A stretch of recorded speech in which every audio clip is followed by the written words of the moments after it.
మా అమ్మ టపాసులు ఎక్కడ నాన్న తెచ్చాడా?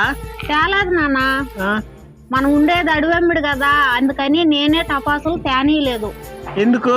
అడవులో జంతువులు పక్షులు అవి ఉంటాయి కదా, అవి ఆ టపాసులు కాలితే పారిపోతాయి, అందుకే తెప్పించలేదు. అత్తమ్మ, మరి టపాసులు ఉంటేనే కదా మన ఇంట్లో దీపావళి. టపాసులు లేకపోయినా కూడా మనము దీపాలు వెలిగెత్తొచ్చు, వీటిని వెలిగెత్తొచ్చు. అడవులో జంతువులు పక్షులు అయ్యగాడ శబద్దం వినుకుంటా అయ్యగాడ ప్రశాంతంగా ఉంటాయి. మనం కూడా ఈ వెలిగించుకొని దీపాలు వెలిగించుకొని ఈ తిప్పుకుంటా మన ఫ్యామిలీతో సంతోషంగా ఉంటాము.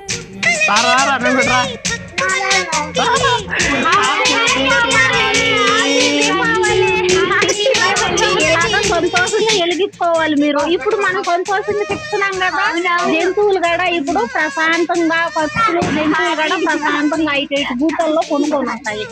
ఓకే ఫ్రెండ్స్, చూసారు కదా మా అమ్మ ఎంత బాగా చెప్పిందో. మా ఇంటి